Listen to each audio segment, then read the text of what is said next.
এইখিনিতে ঋষি আমাৰ মোৰ ভাইটিৰ নিচিনা সি কিবা এটা প্ৰজেক্ট লৈছে মোক আজি গ'লে মই ভাল পালোঁ কথাটো এতিয়া মই কৈছোঁ যে মই ইনভলভ হ'ম আপোনাৰ লগত থাকিম বাকীখিনি সি ক'ব আমি এইবাৰ অসমৰ প্ৰথমখন জুবিন গাৰ্গ সংগীত মহাবিদ্যালয় নহয় বিশ্ববিদ্যালয় কৰিব গৈ আছোঁ ৰঙানদীত আৰু এখন জুবিন গাৰ্গৰ নামত হ'ব আৰু সেইখন সোণাপুৰত হ'ব আৰু এইটো আমি অহা এবছৰৰ ভিতৰত আমি সম্পূৰ্ণ কৰি তুলিম আমাৰ যিসকল ইয়াৰ লোকশিল্পী আছে সেই লোকশিল্পীসকলৰ কাৰণে আমি বেচৰকাৰীভাৱে কৰিম আমি ঠিক আছে সকলোৱে জুবিন দাৰ কাৰণে একবাৰ জোৰদাৰ হাত চাপৰি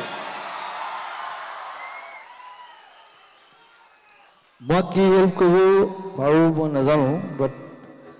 যেতিয়াই লাগে মই থাকিম